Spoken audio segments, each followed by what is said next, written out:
Israel America Iran ನಡುವೆ ಭೀಕರ ಸಂಘರ್ಷ.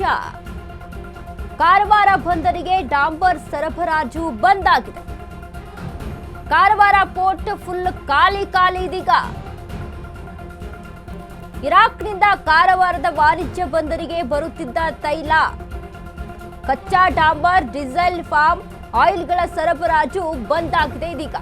ಶಿಪ್ಗಳಿಲ್ಲದೆ ಬಿಕೋ ಅಂತ ಇರುವಂತಹ ಕಾರವಾರ ಪೋರ್ಟ್ ಸರಬರಾಜು ಬಂದ್ ಹಿನ್ನೆಲೆ ಲಕ್ಷಾಂತರ ರೂಪಾಯಿ ನಷ್ಟ ಆಗಿದೆ. ಇಸ್ರೇಲ್ ಅಮೆರಿಕ ಇರಾನ್ ನಡುವೆ ಭೀಕರ ಸಂಘರ್ಷ ಏರ್ಪಟ್ಟಿದೆ. ಒಂದ್ ಕಡೆ ಕಾರವಾರ ಬಂದರಿಗೆ ಡಾಂಬರ್ ಸರಬರಾಜು ಬಂದ್ ಆಗಿದೆ. ಕಾರವಾರ ಪೋರ್ಟ್ ಫುಲ್ ಖಾಲಿ.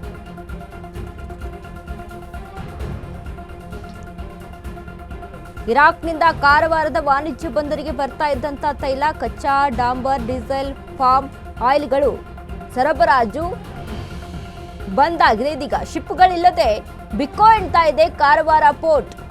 ಸರಬರಾಜು ಬಂದ್ ಹಿನ್ನೆಲೆ ಲಕ್ಷಾಂತರ ರೂಪಾಯಿ ನಷ್ಟ.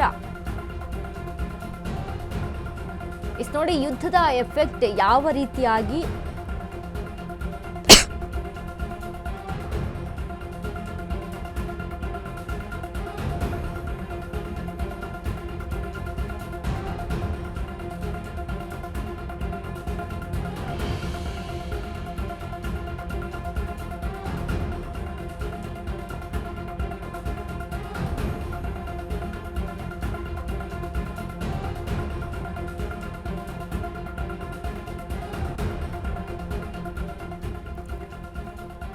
ನೋಡಿ, ಕಾರವಾರ ಪೋರ್ಟ್ ಇದೀಗ ಬಿಕೋ ಎನ್ತಾ ಇದೆ. ಯಾವುದೇ ರೀತಿಯ ಅಂತ ಸರಬರಾಜು ಅಲ್ಲಿ ಆಗ್ತಾ ಇಲ್ಲ. ಕಚ್ಚಾ ಡಾಂಬರ್ ಆಗಿರ್ಬೋದು, ಡೀಸೆಲ್, ಫಾರ್ಮ್ ಆಗಿರ್ಬೋದು, ಆಯಿಲ್ಗಳ ಸರಬರಾಜು ಟೋಟಲ್ ಆಗಿ ಬಂದ್ ಆಗಿದೆ. ಇರಾನ್ನಿಂದ ಕಾರವಾರದ ವಾಣಿಜ್ಯ ಬಂದರಿಗೆ ಯಾವುದೇ ತೈಲಗಳು ಬರ್ತಾ ಇಲ್ಲ. ಶಿಪ್ಗಳಿಲ್ಲದೆ ಬಿಕೋ ಎನ್ತಾ ಇದೆ ಕಾರವಾರ ಪೋರ್ಟ್.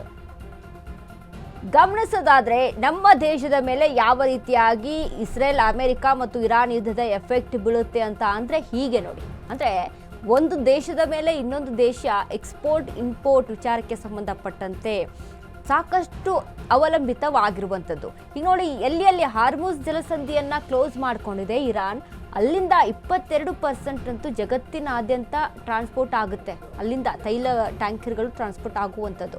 ಬಟ್ ಅಲ್ಲಿ ಒಂದು ರೀತಿಯಾಗಿ ಹೊಡೆತ ಕೊಟ್ಟರೆ, ಮತ್ತೊಂದು ಕಡೆ ಈಗ ಭಾರತ ದೇಶಕ್ಕೆ ಇದೊಂದು ಅಂದರೆ ಕಚ್ಚಾ ಡಾಂಬರ್, ಡೀಸೆಲ್, ಫಾರ್ಮ್ ಆಯಿಲ್ಗಳು ಸರಬರಾಜು ಬಂದ್ ಆಗಿರುವಂಥದ್ದು, ಹೊಡೆತ ಕೊಡುವಂಥದ್ದು.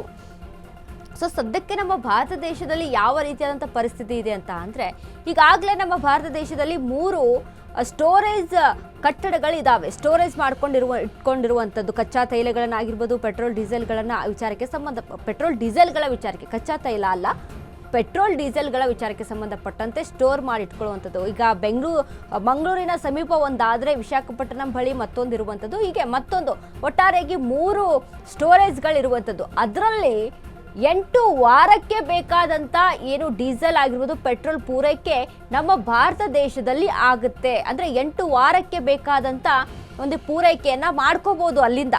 ಆದರೆ 8 ವಾರಗಳು ಪೂರೈಸಿದ ಮೇಲೆ ಅಲ್ಲಿ ಭಾರತಕ್ಕೆ ಹೊಡೆತ ಬೀಳುತ್ತೆ. ಮತ್ತೊಂದು ಕಡೆ ರಷ್ಯಾ ಜೊತೆ ಇದೀಗ ಭಾರತ ಒಪ್ಪಂದ ಮಾಡಿಕೊಂಡಿದೆ 1 ತಿಂಗಳ ಮಟ್ಟಿಗೆ ಪೆಟ್ರೋಲ್ ಡೀಸೆಲ್ ಅನ್ನ ಟ್ರಾನ್ಸ್ಫರ್ ಮಾಡುವಂಥ ವಿಚಾರಕ್ಕೆ, ತೈಲವನ್ನು ಟ್ರಾನ್ಸ್ಫರ್ ಮಾಡುವಂಥ ವಿಚಾರಕ್ಕೆ ಸಂಬಂಧಪಟ್ಟಂತೆ.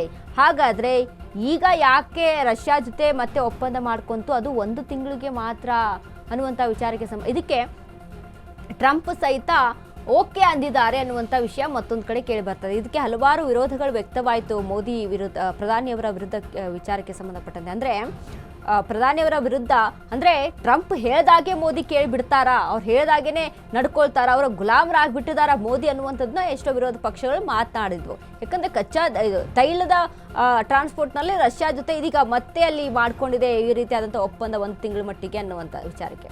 ಬಟ್ ಇಲ್ಲಿ ರಷ್ಯಾ ಮನವಿ ಮಾಡಿಕೊಂಡಿದೆ ಭಾರತದ ಜೊತೆಗೆ, ಪ್ರಧಾನಿ ನರೇಂದ್ರ ಅವರ ಜೊತೆ ಮಾತುಕತೆಯನ್ನು ನಡೆಸಿ ಮನವಿ ಮಾಡಿಕೊಂಡಿದೆ 1 ತಿಂಗಳ ಮಟ್ಟಿಗೆ. ಈಗ ನಿಮಗೆ ಹೇಗೋ ಅಲ್ಲಿ ಟ್ರಾನ್ಸ್ಪೋರ್ಟ್ ಆಗ್ತಾ ಇಲ್ಲ ಯಾವುದೇ ರೀತಿಯಾದಂಥ ತೈಲಗಳು, ಹೀಗಾಗಿ ನಮ್ಮಲ್ಲಿ ಟ್ರಾನ್ಸ್ಪೋರ್ಟ್ ಮಾಡ್ಕೊಳ್ಳಿ ಅನ್ನುವಂಥ ವಿಚಾರದಲ್ಲಿ ರಷ್ಯಾ ಮನವಿ ಮಾಡಿಕೊಂಡಿದ್ದಕ್ಕೆ ಪ್ರಧಾನಿ ನರೇಂದ್ರ ಮೋದಿಯವರು ಇದಕ್ಕೆ ಒಪ್ಪಿಗೆಯನ್ನು ನೀಡಿದ್ದಾರೆ ಅನ್ನುವಂಥ ಮಾಹಿತಿ ಮತ್ತೊಂದು ಕಡೆ ಇದೆ.